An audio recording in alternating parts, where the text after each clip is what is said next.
Have you ever seen how one wrong move can change everything? Today we are talking about Vatiswa Ndara, a name that stirred up a lot of drama in South African entertainment.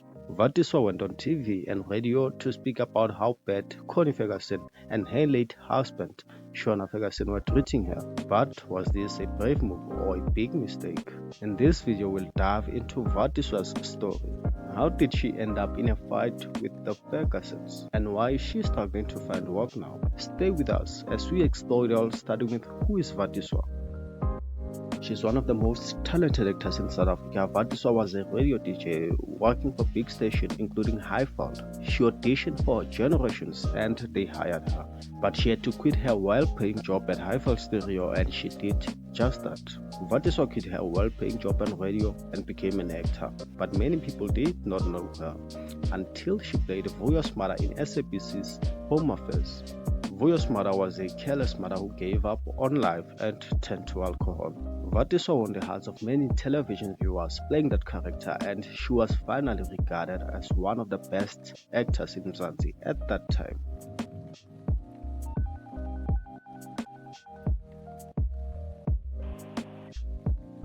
About 10 years later, Vatiswa was still a big star. She started working with Ferguson Films, a production company by Connie Ferguson and Shona. By the time that Vatiswa received this big opportunity, she had worked for many big television shows, but she was still poor and broke. Vatiswa was starting to hate the television industry because she was famous for Mahala. Imagine what it's like to be famous and poor. You don't buy food at ShopRite because you'll be trending the next day. But even if you could go to ShopRite, you don't because you are broke.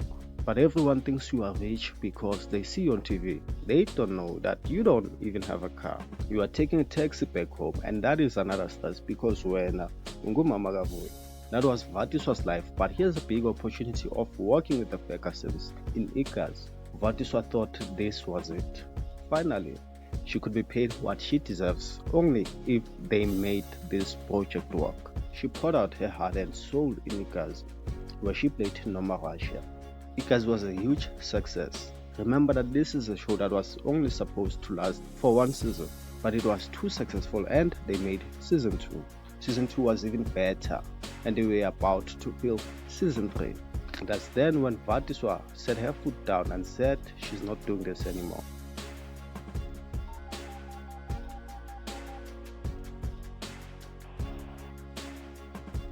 The Fergusons paid them peanuts and kept all the millions, just like all the other television productions that Vatiswa had worked for in the past. Vatiswa thought that Ferguson Films was more than just making profit and that they will inspire change and treat actors far better than the other exploitative companies. But she was disappointed.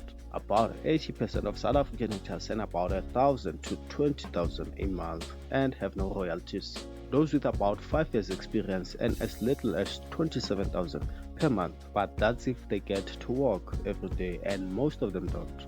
Vatiswa has been a victim of this unfair system for years. The exploitation is done by television broadcasting companies.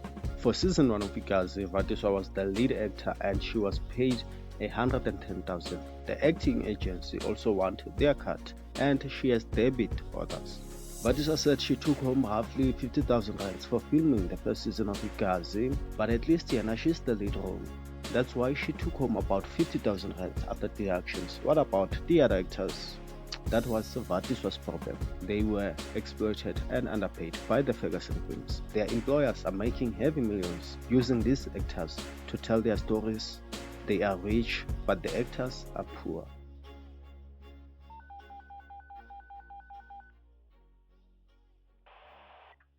Many people ignored the facts that Vatiswa brought about and ridiculed her. The least they could do was to listen to what she had to say and ask for evidence, and Vatiswa had a lot of evidence. She tried everything she could do to expose Fergusons, but people called her jealous, a witch, this and that, and completely ignored the facts. The specific production you're referencing is Igazi, and you're saying that you were offered 110,000, this is before tax, for the duration of a 5-week shoot. Now, for the majority of South Africans who are within that middle income bracket, 110,000 Rand for 5 weeks is really a dream. Many would put their hands up for that. Why are you not happy with it? Well, if I was going to get that every 5 weeks, that would be okay. But I'm going to get that, and it's going to be taxed, and I don't even know when I'm going to work again. You know, it's not automatic that after this shoot, I'm going to go into this one. We wait sometimes for years to get your next job. How long is that going to last me? Vatiswa lost her job for trying to fight the exploitation and the issue of small salaries. No company wanted to hire her after the Ferguson's feud. The next job offer that Vatiswa received after the Fergusons fired her was from a well-connected friend who was in the industry. He promised her a job and would occasionally give her money if she was short of cash. But Vatiswa says all that was a trap to get close to her, and he ended up sexually assaulting her. Then he never wanted to see Vatiswa again. There was no legal action Vatiswa could take because she said the man was too powerful. It's one thing I've never shared. He was a friend. Yeah. I considered him that. I would call and say, Ish, I need this. Blind. He'd send 2,000 Rand. Yeah. Just when Vatiswa thought she had seen it all, Muvhango called her and offered her a job. The actress was happy after she'd been unemployed for so many years. About 2 weeks later, Muvhango fired her. The reason being that she spoke too much Xhosa. Imagine telling Vatiswa that she speaks too much Xhosa, as if you don't know that she's Xhosa. Worst of all, they write the script and set the language and tone, but then they blame Vatiswa for saying what they write. To this day, the actress is hopeless and jobless because of the beef that she started with the Fergusons many years ago. Her life is difficult. She even tried committing suicide. The actress is now over 50 and the career she chose has become her biggest enemy. Only if adjustment can change her situation because she's truly talented. However, Vatiswa hasn't met such a man. Hopefully one day things will change and Vatiswa will be vindicated. As for the corrupt system governing podcasting rights and actors' rights, it remains corrupt and unchanged. This will be the case for many years to come because the actors are now even more afraid to speak out because they have already seen that by doing so, they will risk their livelihoods. Vatiswa's case shed light on how brutal the acting space can be.